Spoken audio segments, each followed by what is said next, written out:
Chazak u'baruch, Rabotai, Besorot Tovot, très bonne journée, que des bonnes nouvelles. On est le 4e jour du mois Cheshvan, on est au début du temps d'hiver, comme ça ils appellent ça en hébreu, partout, dans les yeshivot, l'école Elman, les écoles, même la Knesset, j'ai vu qu'ils ont repris. Et il y a beaucoup de bruit au début, beaucoup de force, mais après ça va se calmer. Est-ce que c'est bien ou pas que ça se calme? Alors peut-être on doit tirer un message de cette paracha, qui est extraordinaire. Parce que hier on a parlé, c'était l'Aïloula de Rav Ovadia Yosef, d'être toujours lié à des sources pour pouvoir continuer ou assurer ce qu'on dit. Aujourd'hui, dans la paracha de cette semaine, Hachem dit Avraham, Lech Lecha, Me'artzecha, Mimolatecha, Mibet Avicha, quitte, je vais dire en un mot, tes habitudes. On est trop lié à des habitudes qu'on a dans notre vie, et forcément ces habitudes-là, c'est comme un petit feu, et après ça se calme, et on n'a plus le... Akadosh Baruch Hu, tous les jours, il renouvelle la création. Et la Gemara, elle dit Kol yom iyu be'enecha, divrei Torah kechadashim be'enecha. Chaque jour, l'étude doit être comme du nouveau. Comment on peut réussir à ça, chers amis? Il y a un midrash que tout le monde connaît. C'est sur la paracha de Kitissa. Quand on a reçu les premiers tables de la loi, des 10 commandements, Vaikolot ubrakim, il y avait beaucoup de bruit, et chauffards, et des tonnerres, comme ça on dit.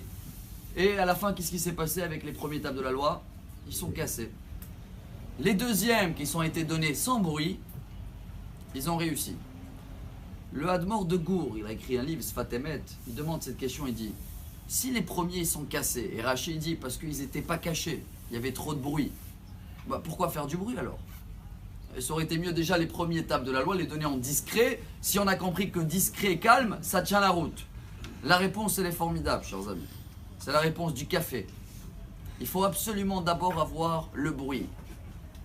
D'abord faire bouillir l'eau. Sinon, il n'y a pas le goût du café. C'est incroyable parce que même le café, on fait bouillir l'eau pour que le café il prend le goût. Mais après, on ne peut pas le boire tout de suite. On attend que ça se refroidisse un petit peu. Notre vie, elle est pareille. On a fait beaucoup de bruit, Baruch Hashem, dans les fêtes. On a dansé, on a bougé. Même là, on a pris avec beaucoup de bruit. C'est ce qui va permettre à la suite de l'hiver de tenir, même si ça va se calmer un petit peu, même si c'est avec un petit feu.